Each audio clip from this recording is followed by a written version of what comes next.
Welcome back to the English Pros Podcast. Today we're going to be talking about the book Billy Budd and its main protagonist, Billy Budd himself.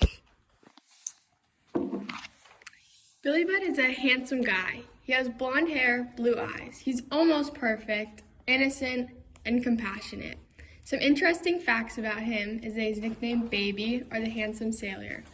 People often say his vulnerability was in his heel, because like Achilles, his one flaw, stuttering, cost him his life.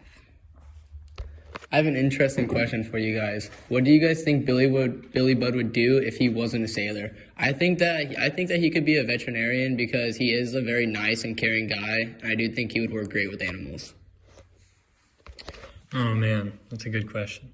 I would probably say he would be a good police officer, although I think that might backfire on him, being that he did punch someone one time and it killed him. But he's got the ability to defend himself, and he is a pretty good guy, pretty nice and compassionate. So I would say he'd probably be good in the construction field. He works hard, but he doesn't need to talk, which would help him avoid the stuttering. So on to our personal thoughts. I think Billy Budd is a good person who was put into a bad situation. He's a hard worker and always did the right thing, with his only flaw being stuttering, which resulted in his outbreak.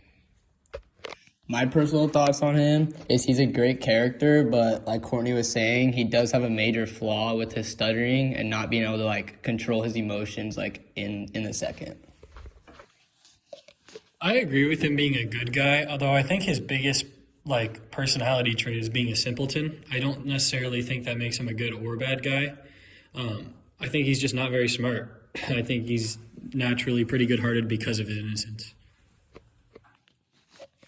Overall, of the three characters, I would rank him number 1. He's an 8 out of 10 because he's a good person, but he could have handled the accusation a lot better. He could have calmed down first and then slowly tried to defend himself.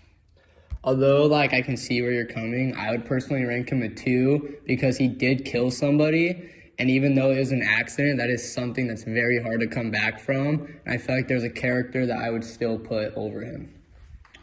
I'm going to agree with Rick here, and I don't think that Billy Budd's a bad guy, but again, I don't think he's as good as a lot of people seem to think he is. Ultimately, his main character trait of being a simpleton, yes, he was a good guy and people gravitated towards him, liked him, but that same trait also got him hung because he actually used that exact same trait to knock someone out to death. That's the exact same trait that resulted in his character being done. So I'm going to give him the 2, and I think that he's a 7 out of 10. All right, you want to talk about the symbols of the character? Yeah, so this story as a whole is an allegory for opposites colliding and what those effects are. So you see Billy Budd is one of the sides. He's the good side of this, two opposite sides colliding. But he also serves as a consequence you see how when he dies, that's a consequence of the actions that were earlier in the story. But that's all we have today for the English Pros Podcast. Tune in for the next episode.